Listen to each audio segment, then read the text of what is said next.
Louisiana Beer Reviews, Evil Twin Brewing's The Art of Mixing a Beer, Negroni.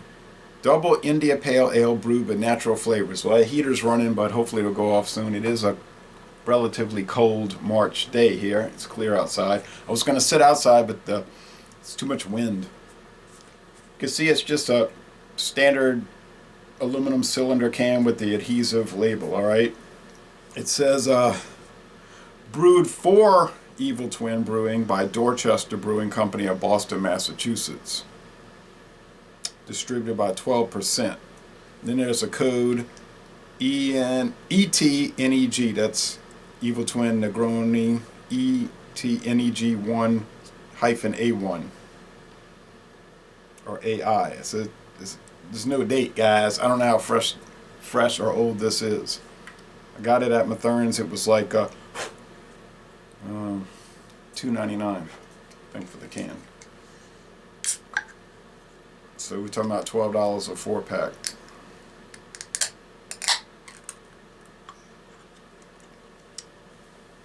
Sometimes people give me a little hard time, like, about why you do all these flavored things. Well, what is this? The Art of Mixing a Beer. In other words, the art of mixing a cocktail mixology.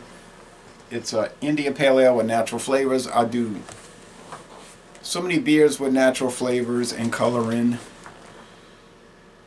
I do liquor with natural flavors. That's the world we live in. It's all flavored stuff. So many flavored things. Not all, but it seems like it is. No big deal. If it tastes good, we enjoy it. If it doesn't taste good, then we criticize it. Now, there's bubbles on the side of this glass, and people are going to say the glass is not clean. I can assure you it's clean. I washed it with very hot water and soap, okay? And I rinsed it well. It's, well, with the light shining through it, it's a little brighter, more brilliant yellow. With the light shining at it, it's more of an orange, orange yellow. Kind of like a lemon peel.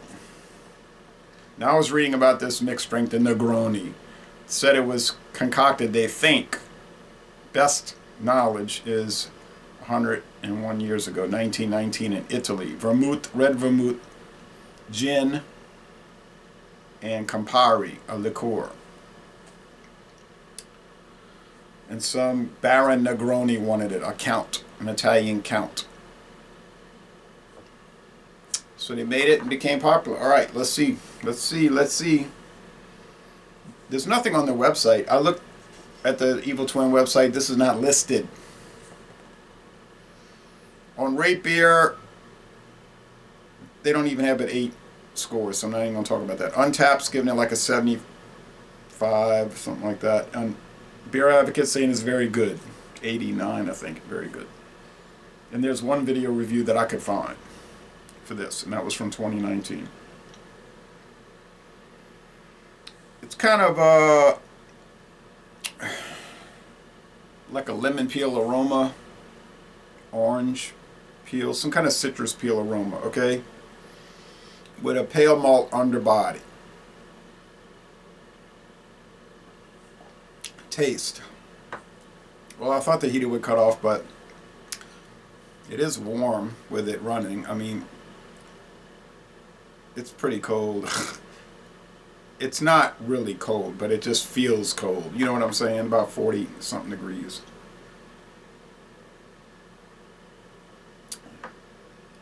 And I'll be walking I walked a half mile at 6:15 this morning, and I'll go walk another mile. So a mile and a half for today. Does it taste like an IPA? Well, traditionally, from what my experience with IPAs is, it does not. Alright, because when I think of IPA, I don't think of this. Nor a double. It tastes like a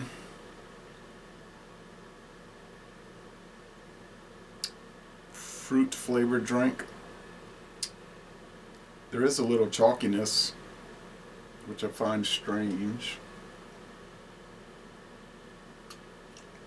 If it was 13%, I would think that's more expected. Well, that's not profound, anyway. Okay, pale malt. Yes. Okay, so pale ale, India pale ale. It does taste like a pale malt variety thing going on, and then fruity, fruity, fruity. And it's not just coming from hops because they're saying natural flavor added. I've never had a Negroni in my life, and if I did, I wasn't aware of what it was. Um, my daughter probably has because they're big into the gin mixology. Her and her friends, they're just like gin, gin, gin, gin. That's what they do. Um, would probably be interesting to do an infusion with this, like a little gin, like Clubhouse gin or something, but or Seagram's Distillers Reserve. But I'm not doing that. I only have this one can anyway. Bodies high, medium.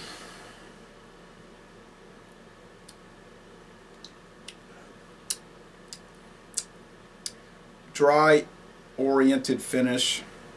I'm trying to get a handle on the flavor though.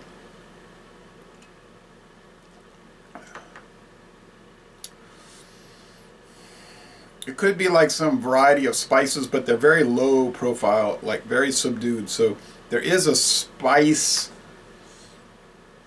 like you think of bitters in a cocktail. There is that thing, but it's very muted. And then there's the fruit peel, the citrus peel, and that's muted also. But it's all working in concert with the pale malt and whatever hops they're using. But it's the bitterness is negligible here. So if you're thinking of a bitter product, no. It's more like the bitters, like you call it the bitters in a mixed drink type thing than hop bitterness. No resiny, no oily, nothing like that. Nothing.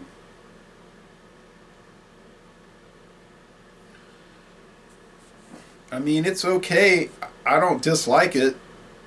8% in a big tall can, you have to be careful. It is sort of like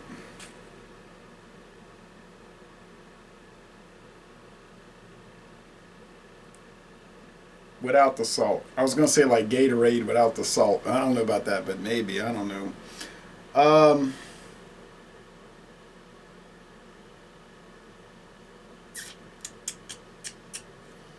Take a couple of more sips. I watch people on the internet, they tell me I'm going to take a drink. I've actually never heard that expression until I started watching video reviews on YouTube because my whole life, no one ever says that. They'll say I'm going to take a sip or I'll have a drink. But I don't think I ever heard anybody say I'm going to take a drink. I might have heard somebody say I'll take a swig, but that might have been on a Western television show. But I'm not trying to be smart. I just never heard anyone say I'm going to take a drink. They'll say I'll have a drink. They use a different verb, have a drink, but not take a drink. They just say take a sip here or a gulp. But you really just hear people say I'm going to take a sip or a swallow.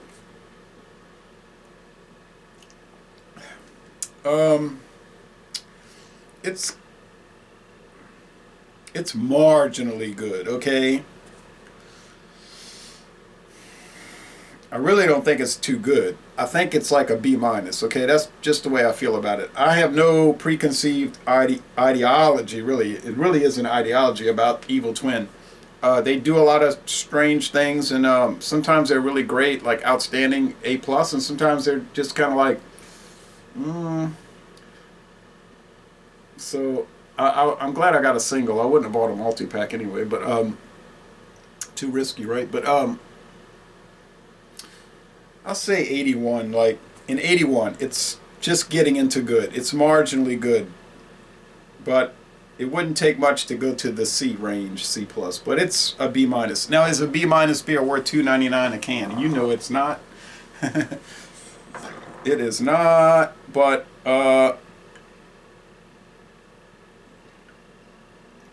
I wasn't paying for the beer anyway. I was paying for the opportunity to review it. You know what I'm saying?